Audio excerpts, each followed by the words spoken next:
दोस्तों, स्वागत है आपका कंपटीशन प्लानर पर। और आज इस वीडियो में हम लोग पढ़ने वाले हैं प्रॉफिट एंड लॉस का पार्ट 2। तो अगर आपने प्रॉफिट एंड लॉस का पार्ट फर्स्ट नहीं देखा है और अगर आप परसेंटेज की वीडियो आपने नहीं देखी है तो आप पहले वो जाके देखिए। उसका लिंक आई बटन पे भी और डिस्क्रिप्शन बॉक्स में भी दिया हुआ है, क्योंकि आपको अगर वो चीज़ें नहीं आती तो फिर आपको टाइम लगेगा क्वेश्चन सॉल्व करने में। और अगर आपने वो वीडियोस देख लिए तो आपको कम टाइम लगेगा, विद इन टाइम आप क्वेश्चन सॉल्व कर पाएंगे। दोस्तों, तो फर्स्ट क्वेश्चन से स्टार्ट करते हैं। क्वेश्चन दिया हुआ है, एक व्यक्ति ने कोई वस्तु खरीद कर इसे 10% हानि पर बेच दिया।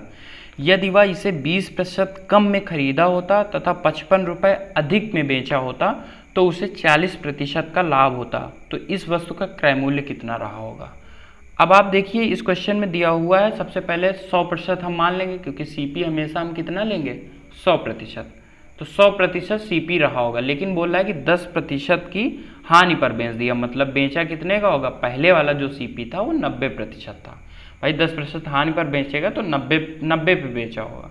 लेकिन बोल रहा है अगर 20% कम पर खरीदा होता, ये पहले का सीपी है, बाद में बोल रहा 20% कम पर खरीदा होता।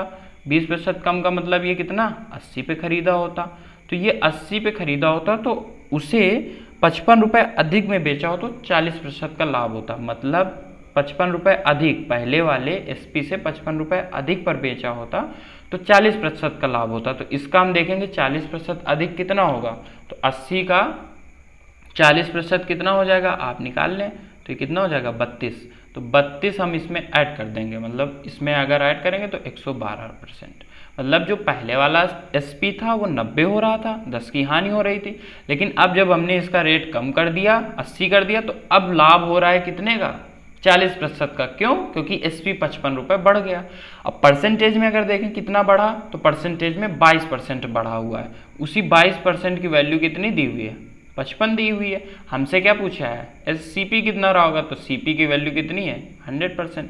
तो यहाँ 55/22 गुणे 100, तो 11 से काटेंगे 5, ये 2 से कितने बार 50, तो 250 रुपये क्या हो जाएगा आंसर, 250 रुपये सीपी रहा होगा इसका। तो सी ऑप्शन आपका क्या हो जाएगा, करेक्ट हो जाएगा।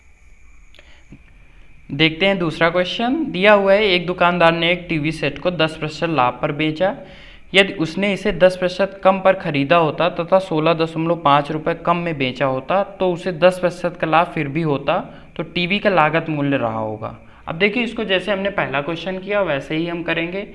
यहाँ पे दिया हुआ हम मान लेंगे कि 100 पहले क्या रहा होगा, लागत मूल्य पहले 100 रहा होगा, उस पर इसको लाभ हो रहा था 10% का।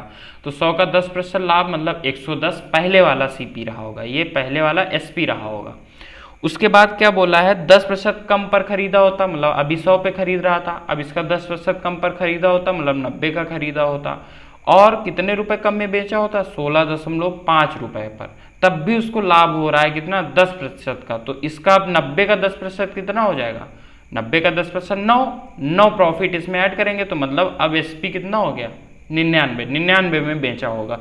अब पहले 110 का बेच रहा था, अब 99 का बेच रहा है, मतलब कमी कितने की आई है, 11 की। उसकी वजह से जो रुपयों में कमी आई है वो 16.5 की आई है। तो अब 100 की वैल्यू हमें सीपी निकाल लेंगे, तो 1 की वैल्यू यहाँ से हो जाएगी 1.5, तो 100 की वैल्यू क्या हो जाएगी, 150 रुपये। मतलब कि ऑप्शन सी क्या हो जाएगा, सही हो जाएगा। देखते हैं तीसरा क्वेश्चन। दिया हुआ है, अनिरुद्ध को एक लेन देन में 200 रुपये का लाभ होता है और 20 वस्तुओं का लागत मूल्य 15 वस्तुओं के विक्रय मूल्य के बराबर हो तो वस्तुओं की संख्या ज्ञात कीजिए यदि एक वस्तु की लागत 15 रुपये रही हो तो। अब देखिए, ये क्वेश्चन सबसे पहले जो दिया हुआ है डेटा आप वो लिखिए। तो यहाँ पे दिया हुआ है 20 वस्तुओं का जो लागत मूल्य, मतलब 20 वस्तुओं का सीपी जो है वो किसके इक्वल है, 15 वस्तुओं के विक्रय मूल्य के, मतलब 15 वस्तुओं के एसपी के इक्वल है।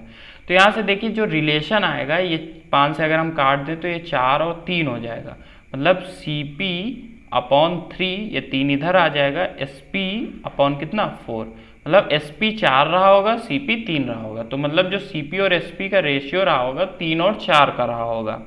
बोला है कि 200 रुपये का लाभ हो रहा है उसको। अब देखिए 200 रुपये का लाभ हो रहा है, मतलब यहाँ जो लाभ हो रहा है वो कितने का है, 1 का। भाई CP 3 है, SP 4 है, तो लाभ कितना का हुआ, 1 का ही तो हुआ, प्रॉफिट 1 का था। मतलब वही 1 की वैल्यू कितनी दी हुई है क्वेश्चन में, 200 रुपये। तो अगर हम SCP निकालें तो यहाँ से कितना आ जाएगा भाई, 1 की वैल्यू 200 तो 3 की वैल्यू कितनी हो जाएगी 600 रुपये। अब देखिए यहाँ पे जो दिया हुआ है हमें क्या निकालना है, वस्तुओं की संख्या ज्ञात कीजिए, एक वस्तु की लागत कितनी 15 रुपये रही हो।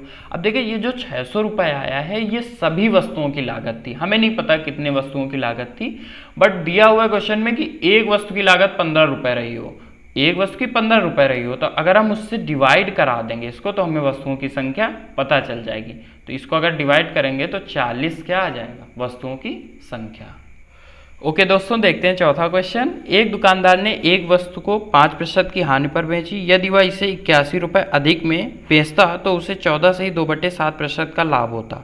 20% का लाभ कमाने हेतु तो उसे कितने रुपए में वस्तु को बेचना होगा। अब देखिए इसी के लिए मैं बोलता हूँ पार्ट परसेंटेज आपको याद होना चाहिए, क्योंकि अगर क्वेश्चन में दिया हुआ मतलब एग्जामिनर भी चाहता है कि आपको ये याद हो। तो अगर देखो 5% की हानि, अगर हम इसको चेंज करें 5% को तो 1/20, मतलब 1 हानि है और 20 क्या रहा होगा CP। उसके बाद 14 से 2/7% को अगर हम पार्ट में चेंज करेंगे तो 1/7 हो जाएगा। अगर आपको नहीं पता तो देखो 64, 98, 2, 100, 100/7 और 100/7 आप यहाँ परसेंटेज लगा हुआ है तो इसको पार्ट में 100 से डिवाइड कराएंगे तब भी 1/7 आएगा। तो याद है तो आपका इतना टाइम बच जाएगा। अब देखिए यहाँ भी ये CP है, यहाँ भी ये CP है, तो हम क्या करेंगे कि CP बराबर करा लेंगे।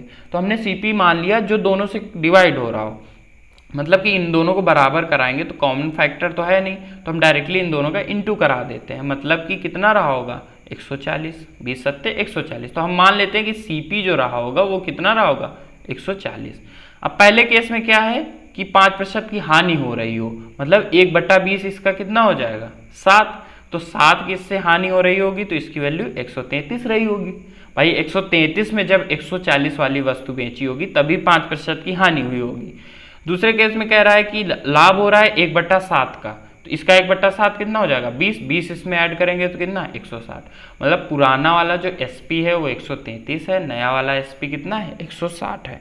तो इनके इसके कारण देखो 81 रुपये अधिक में बेचना पड़ा उसको। तो परसेंटेज में अगर देखें जो हमने माना है वो कितना है, यहाँ से 27 आ जाएगा इनका डिफरेंस। उसी की वैल्यू कितनी दी हुई है 81। हमसे क्या पूछा गया है कि 20% का लाभ कमाने के लिए उसे कितने रुपए में वस्तु को बेचना चाहिए। तो आप या तो यहाँ से इसका 20% डायरेक्टली निकाल लें, मतलब कि 140 का 20%, या पहले आप CP निकाल लें। CP कितना है 140, तो यहाँ से देखो 27 का ये 3 गुना, तो 140 का 3 गुना 420, 14 ते 42, 420 रुपये ये आ गया CP। हमें इसका क्या चाहिए 20% का लाभ, मतलब 120/100। तो इसको हम जब सॉल्व करेंगे तो कितना आ जाएगा 12 दून 24, हासिल 2, 12 चौक 48, 2 50, 504 रुपये क्या हो जाएगा नया वाला विक्रय मूल्य, जब उसको लाभ प्राप्त हो रहा होगा 20% का। तो आपका B ऑप्शन क्या हो जाएगा सही हो। देखने के लिए धन्यवाद दोस्तों। अगर कॉन्सेप्ट अच्छा लगा हो तो लाइक और कमेंट करें और चैनल को सब्सक्राइब करें ऐसी ही वीडियो और देखने के लिए।